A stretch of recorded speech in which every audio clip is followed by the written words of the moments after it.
Yeah, and there's nothing wrong with a school hot lunch. The No. schools have to follow their own outdated food pyramid. Yep. Like we've been down this Yep. this this road, and I was at the kitchen of where all of the school lunches were made, and but sometimes our children just like if that's not the normal way of what they eat, how they eat, Hmm. those types of things. Even the people in charge, if it says something on the label, then they have to go with it, even if it's chock full and artificial and colored, and it's a real headache. It truly is. And so I'm hoping today that we can, again, like you said, shed some light, but really give some doable, easy things that we can start packing in lunches. But one of the easiest things, and if we want to be interactive with our kids, Hmm. is to start taking your kids to the grocery store with you It's a and great have idea. them and go around the outside. So as long as you stick around the outside of the grocery store, because let's face it, that's where the things are that are what you want, the, Hmm. the produce.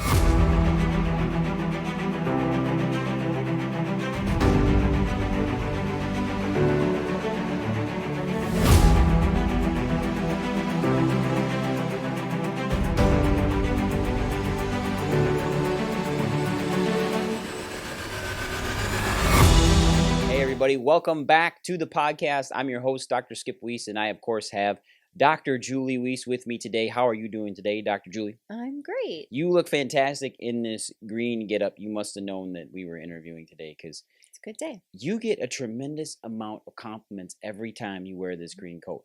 This one and your pink one. Maybe because we're going to be talking food today, and I felt like a You just want to look like a big pickle. vegetable or Yeah, something. you want to look like a cucumber, broccoli, or a pickle. So today, last episode we talked about immune health in kids. And today I really want to help parents get their kids ready for school as well here and support really good immune health in their lunches. I think this is an area and a tremendous opportunity for parents to bring healthy things into their kids' foods without them having to eat school meals. Yeah, and there's nothing wrong with a school hot lunch. Like Mhm. we have a caterer for our school, but sometimes our children just like if that's not the normal way of what they eat, how they eat, Mhm. those types of things, it can also lead, extra grogginess. Maybe our tummies don't feel the same if we're not used to Mhm. eating maybe a lot of dairy or a lot of carbs, lots of starches. Let's be honest, sometimes it's not always the greatest brain foods for the kids. The No. schools have to follow their own outdated food pyramid. Yep. Like we've been down this Yep. this this road, and I was at the kitchen of where all of the school lunches were made, and trying Here to in our make area. those changes. And it's really really difficult because when you take government money, you have to follow government recommendations. And Mhm. even the people in charge, if it says something on the label, then they have to go with it, even if it's chock full and artificial and colored. And it's a real headache. It truly is. And so I'm hoping today that we can, again, like you said, shed some light, but really give some doable, easy things that we can start packing in lunches, even if we're going to do the school lunch, but maybe there's a snack that we can start bringing that can kind of balance out maybe the opposite side of the Well, foods. I like that you talked a little bit about the school lunch programs because it is difficult for the people that are trying to put these lunches together. I know a few of them. Some of my really good friends do this as well. And it's hard for them to feed the kids extremely healthy while still trying to find the school guidelines, knowing that a starch is potatoes and it also counts as a vegetable. And like they have all of these things that they have to meet, yet the child's nutrition absolutely seems like it's put on the back burner. And it's not because of the people preparing it or even in charge of trying to get it done. It's the government trying to regulate it. And most of the time, when they put their hands into things, you guys know as well as we do, it's generally not the healthiest stuff put in front of your children. And it can be disappointing as a parent because you're paying for school lunches. You're trying to get these kids good, healthy lunch right away. And the other thing is that we forgot to mention a little bit is that most schools offer a breakfast program as well. And these breakfast programs are generally very high carbohydrate breakfasts, Sugary. sugary, and they'll say they're giving them yogurt. like good dairy, which I don't like dairy to be honest with you, especially in the yogurt form. But then it's in the play of like Yoplait, Dannon, some of these other companies that are extremely high in sugar. So we might as well just be giving them Sugar, and ice it's cream. it's the blue stuff, right? Because we need the kids Mm-hmm. to eat it, so it has to It's got be to be the dyed. blue, not even blueberry, but it's like the colored rainbow colors Yep. that are not part of the rainbow. Tricks flavored Yeah. yogurts and these kind of things don't help your children's health out. They don't help out their immune system. And the dairy that they're given right away in the mornings too is actually an immunosuppressant. It's mucogenic, so it causes mucus, and then it keeps them stuffy throughout the day. And if the kids have some form of a dairy Sensitivity. sensitivity, exactly, you can be setting these kids up for failure immediately because they're already tired, they're already groggy, they want to sleep because their body's having an immune reaction to what's given to them right away in the morning for breakfast. And a lot of these schools are going to a breakfast program. They want all of their children fed before they come in, and rightfully so. We understand that. But making sure they get the good foods is key. Most children that we see extremely successful with their health while they're at school have packed lunches, right, Dr. Julie? We do. So let's talk a little bit about how can we decrease the stress and the burden on parents, especially ones that have larger families trying to get lunches together every morning. I think right away we need to look at first. Let's look at replacing sugar first. Well, and I just to make this easier as we go through all of these options, Brody, not packing like the morning of, right? Because then that's when we're like grabbing for all of the Mm-hmm. quick, easy Mm-hmm. foods. Like those are, I get it. Those are great in a pinch. Like Yep. when we need to grab something and that is a grab and go, but that shouldn't be a stable. That shouldn't be a necessity or those things that just automatically get put into our lunches. And so if we can start planning the night before or like bulk making some of these sandwiches, cutting up these things that we're going to be talking about and just having them grab and go easy, ready to go from in the pantry and in your refrigerator, it's just going to make everybody's lives that much easier. Decreasing the stress, making things easier is always a happier family. And then you're not rushing out of the door Mhm. in the morning. Like that's the hardest thing is we get our kids up, we try to get this whole process together. Plus, if you're a working parent, even if you're a stay-at-home parent, that process is difficult. Trying to get them all together and out the door and then back to your sanity of life, it's really tough. So decreasing the sugar is key right away. And some of these easy grab and goes are actually really high in sugar. Even if you look at granola bars, if you look at some sort of cereal bar or replacement there, again, lots of carbohydrates, lots of sugar, sets the child up to be really, really tired versus getting them really good fruit in the morning, getting them good berries from strawberries, Some blueberries, natural sugars. raspberries. Yeah, natural sugars, but also keeps their sugar from spiking. That's the thing we want to look at is these massive spikes in blood sugar lead to them being tired and actually decreases their immune system, and that's not okay. As our kids were growing up, I always Hmm. got a little frustrated because I'm like, okay, cereal, right? It's the easy breakfast food. Yep, But now I'm so like our kids have never eaten cereal. And when not you much. start to look at the labels on the boxes, it's kind of like, well, thank goodness they weren't interested in that. But it's also kind of their bodies reacted a certain way with the different sugars that are in them. And so as we go through this, not every granola bar, not every fruit, not every cereal is equal to one another. So Hmm. we just need to be really cognizant of looking at the ingredients in the boxes. Now, I'm not telling you that you need to stop giving your kids some of these cereal bars Mhm. and stuff, but they can't become a staple in their diet because kids like what they're introduced to and they also dislike what they're told they won't like. That's a big thing. Like if you give vegetables to a child, like let's say it's in the form of red and yellow peppers, which are extremely sweet, which we highly recommend putting them in their lunches because of the vitamins that are really high in them, the phytonutrients, the C, the those things are all extremely helpful to them. But they also, if you tell them they're not going to like it, then they're not going to want to eat it. They're not going to like it. And most kids absolutely love colorful vegetables. They love carrots. They love red and yellow peppers. They'll eat green peppers. They're a little bit more bitter, but they'll also eat celery. They will eat broccoli. They will eat cauliflower. Like all of these different vegetables, tomatoes too. They love them. So I think some of the one of the easiest things, and if we want to be interactive with our kids Hmm. is to start taking your kids to the grocery store with you It's a and great have idea. them and go around the outside. So as long as you stick around the outside of the grocery store, because let's face it, that's where the things are that are what you want, Hmm. the produce, right? The things with a shelf life. But have them start to pick out things of the rainbow, Yeah, you know, and things they want to eat. and they get to choose what color that they want, and maybe they choose like two colors or two different colors each day of the week. But the more that they can be hands-on of picking out the things that they're thinking that they're going to like, and don't say just because you might not like it that they're not going to like it. Right. Like there's some kids that like will just take bites out of onions, There are right? kids that Who's have better palates than their parents. correct. So don't be the one parent that is like, "Oh, I don't like radishes. Those are spicy," and yet your Hmm. child just gobbles them up, Yep. right? So allow them to be able to be the true taste tester of like, "Okay, do I like this? This is what it tastes like raw. Maybe it's going to taste different when we cook it," right? So we have a couple different chances to be able to reintroduce these vegetables to the children, but take them to the grocery store with you. Let them pick out something from each color of the Hmm. rainbow and then help them to prepare it. Slice it up, cut it up, dice it, however is going to be easy for them to be able to take in their lunch. And even if this is just part of that snack, they get to choose what colors that they want during the day.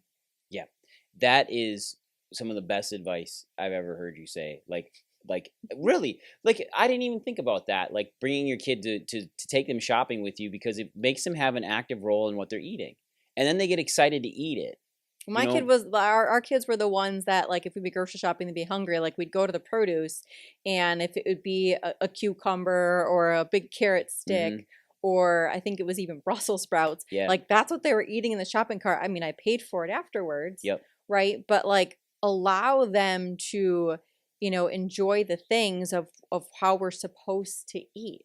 So let's talk about actually prepping lunches now. So we're going to prep a lunch. Let's look at right away. We're actually culprits of introducing charcuterie boards to our children and packing them Lunchables. Yeah, so we make our own Lunchables. So, and it's super easy and like let's talk about cost effective, Yep, right? super So cost we're effective. buying up, we're going to the deli counter and they're picking out, okay, that meat looks good, meat looks good. And so we're getting that shaved ham or that the sliced turkey breast, and we're getting enough for the week for everybody's lunches. But then all it takes sometimes is it's how it's presented, right? So maybe we're using the cookie cutter and we're cutting it into the shapes for the kids than the adults. Like we get the leftovers, pieces, but let's cut it into fun shapes for them. Or if we're going to roll it up and how we're going to put it into their containers. And so we have special like charcuterie type containers, like the Hmm. bento boxes are perfect for this. But we're putting all of the meats, and if we're doing some cheeses, we can put that in there. But then that's where we're getting the vegetables, the different colors, everything's spaced in its own spot within the boxes. And then we're also putting in the fruit for them. So then Hmm. they're getting a well-balanced palate. And the only thing that's missing from the Lunchable is potentially the juice. So we can talk about what that would look like, or a silly toy that, let's be honest, is just going to get thrown out anyways. And we've talked about how bad those juices can get for kids. Mhm. So why not regulate that? What about crackers, Dr. Julie? Yeah, so that I was thinking, oh yeah, that's what I missed. So I Hmm. mean, they need to have a little bit of that starch. Like if they're working the brain, right? Hmm. If they're, gym class, if they're powering through it, they need to have carbohydrates in their diet. Hmm. So if they're like nuts, you could put the nuts in there, but there's so many different seed-based crackers and Hmm. gluten-free crackers that we can pretzels even. There's Yep. many options that we can do outside of the traditional white flour, you Butter know, crackers. I don't want to mention the the names, but crackers the ones we're that raised on. sometimes crumble within the box anyways. Hmm. So that's where that can change it up so it doesn't feel like it's the same Lunchable every day, that you can do a different type of cracker, the pretzels, pretzel rot. There's this, the sky is the limit, honestly. I mean, you Hmm. could do veggie straws, all different things that you can pack along with that protein with those meats. Lunch meats. Let's talk on that now too. Then, so lunch meats are one of the things that people will be often told: avoid lunch meat. Don't give your kid lunch meats because of all the nitrates and all that stuff like that. Then I think one of the easiest things to do is actually you can bake off chicken breasts. You can use the proteins you used the night before, maybe left over from supper, to use in their lunches that day. Our kids love eating chicken. They love eating chicken breasts. We will get the really good quality chicken in a can. We can use that in a pinch. Make a chicken salad for them with pickles in it and some salt, some pepper. Put some red onions in there. These are things that they don't notice, but they love, and it really adds to the flavor of it. Now, also proteins, Dr. Julie. Do you recommend using, like, you know how adults do charcuterie boards, and we've got pepperoni on there and salami and all these different meats? A meat's a Would meat. you do that? A meat's a meat, right? So Mm-hmm. we love pepperoni in our house, and we actually Mm-hmm. do the turkey pepperoni. When you look at the label, right, a little bit healthier, different fats with that. But absolutely, different pepperonis, the salamis. Quite honestly, like if we're gonna put it on a charcuterie board, right, it's most likely then like let's make it fancy for our kids. It's gonna Mm-hmm. make them more apt to want to eat their entire lunch, Yes. not want to share with others, and really get the really good nutrition that they ultimately truly need through the school day. We tell you, like, doing these little bento boxes, charcuterie boxes for our kids, they rarely come home without them. I think another good thing to throw in there are those, well, let's talk cherry tomatoes. Excellent. So they're sweeter, they're delicious. Kids can eat them by the handful and they love them. Also, using those little guacamole packets, those things are awesome too. I know that those come with a little bit of an expense, but Guacamole, but you can do avocado, yep. anything, even the little, you can get the little peanut butters. Mm-hmm. Again, anything that's going to make it easy for your child. Mm-hmm. Some of the struggle is that we've heard from teachers of like that they don't like their child bringing certain things because they can't open the container. That part of that's the teacher, open the That's container, because the please. teacher's lazy. But then keep that in mind in the types of containers that you are sending the food for your Mm-hmm. children, that they can open it, that they Mm-hmm. want to open it. And also keep track of the containers to make sure, okay, I sent something to school, it better come back home. Yep. And I mean, our kids have always been one that whatever leftovers we have in the fridge, that they have access to microwaves or the little Yeah. ovens in their cafeteria, that's what they're bringing. So then those things just need to make sure they go into a glass container that's there, and then make sure it travels back home and also gets emptied. Yeah, and exactly. Make sure glass containers too, going back and forth when they're little itty bitties. Probably not the best idea when they're a little bit bigger. Yes, because there's a chance of them falling and breaking things like that. But our kids use glass containers all the time for reheating and all of that stuff. Now, another thing I want to talk about is let's talk about easy fruits to put in their diet and put in, because like we said, berries, so blackberries, strawberries, blueberries. I know that some of you will say, well, those are all part of the dirty dozen. Then wash them, buy them organic and wash them. They're not going to be that bad. Apples, apple slices. Make sure that the apple is not peeled. You peel the apple, it browns extremely fast. You can put a little bit of lemon juice on an apple, it keeps it white. Like, that's why the certain fast food restaurants that serve apple slices, their apples like don't degrade. I wouldn't eat those. But also, what's your thought on giving children like grapes during the day? I think grapes are going to come with a little bit more sugar, but again, if our children are active, they need Mm-hmm. those bursts of Yeah, sugar. they So I'd do. much rather have the natural sugar in the grapes, in the cherries. I was going through, like, there's so many I think if you start to eat whatever the fruit is in season, then I Yeah. think our kids aren't going to get tired of the same thing. Mm-hmm. Oranges, cuties, grapefruits too. I mean, as we get into the fall, winter season, Yep. those are going to The become, citrus is hitting you. more readily available. But honestly, start to eat, and then that also keeps the cost, Mm-hmm. in favor for you of eating through the season. Peaches, nectarines, plums, right? Those are going to be a lot more expensive and really difficult to find here in the Midwest, at least as we get to the colder months. But if you have the opportunity now, buy them up, prepare them, freeze them, and then you still get to enjoy them throughout the year as You well. are nailing this. This is awesome because these are all things like exactly eat through the seasons. So as your seasons come online, your produce is going to be cheaper as the seasons progress. So again, like you said, citrus in the winter. And this is usually when we're like missing a lot of vitamin C, is in the winter So when no everybody wonder. is getting sick. And get your vitamin C in. Guess when it's most bountiful? The winter. Citrus is huge at that time. So everything around there. And then this is the best time of year in my mind because it's apple season. I love apples. Apples, it's the best. Like the fall is amazing.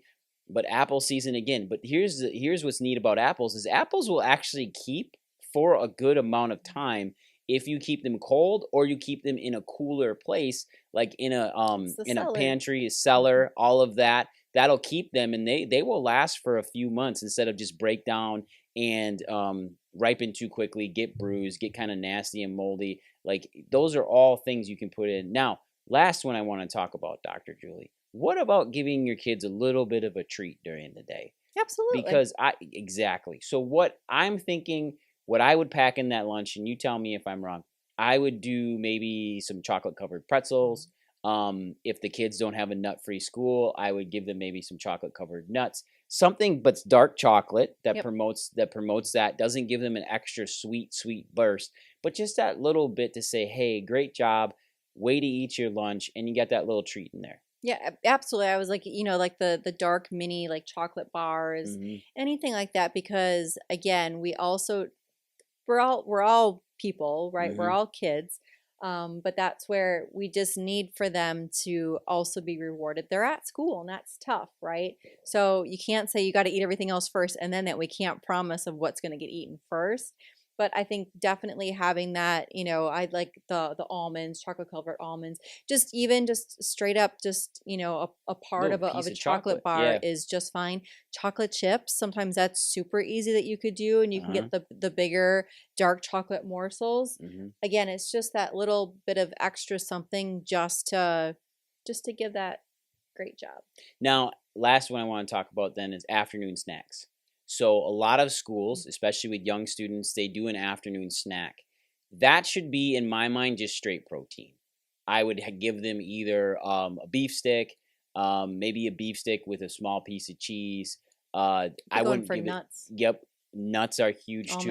almonds. I wouldn't give them tons of cheese. I would give them tons of protein, Mhm. like massive amounts of protein. The reason why is that gives him that added energy boost. I like little bags of jerky. I like packing jerky for the kids. Now, here's the thing, like with our son, Brecken loves jerky. He's 13. He's always asking for it. Every time we go to Menards, he wants jerky. But don't get the small packages of jerky. That stuff is expensive. The packaging cost is high on it. You can get larger bags of jerky, and then you have packaging at home called little sandwich bags, and you can put 5, 6 pieces in there for them and have that pound of jerky last the entire week. And then they have the jerky, they get some really good protein, and it just keeps them going without having this massive sugar spike in the afternoon. I mean, if we still have leftover fruits, I mean, there's nothing to say that you can't do your own food dehydration. Hmm. So yeah, the Yeah, the protein, but you can make your own fruit snacks, fruit, the not fruit the by the fruit foot. roll up, but Yeah, like the but fruit you could be leathers. doing all of your own things and have your kids again help with that. Help you So do it. they can choose the flavors and then they can actually see the things that are going in it. So then when you Hmm. start to look at the labels with your kids, they're going to be like, I can't read that. Why are there numbers in that? I thought these should be words of fruits or vegetables that should be in my roll ups. Is just going to make it a little bit a better learner for the child to understand why we're choosing to eat the way that we do. And I almost forgot, I don't know how I could have forgotten pickles, Oh, right? pickles, Like we, ferments. we talked about Yeah. cucumbers, but like a really good ferment in the child's lunch. So I don't know how their friends may feel, but like sauerkraut or the Hmm. pickles, cabbages, those things are really, really good. And you compare the sweet, the salty together, but you can't ever go wrong with pickles. However, you do need to start looking at the labels on the pickles Yes. because pickles don't come with that green color dye, right? Hmm. So again, not all pickles are created equal, but don't let those like be forgotten in the lunchbox. Listen, we have the inside scoop on pickle making. We take care of some people at Prime Family Centers that actually write the Pickle recipes for connoisseur. these pickles. They are professional pickle packers. Their name isn't Peter, but I'll tell you, we know a lot about pickles and they don't come naturally green. Trust me. So, Dr. Julie, is there anything else you want to add into this one? No, it's perfect. No, well, Dr. Skip, Dr. Julie here for the Prime Podcast. We're coming at them from Legacy Life Media Studios. Again, just trying to build healthy families throughout the world. So go out there, everybody. Take care. Have a great day. Bye, everyone.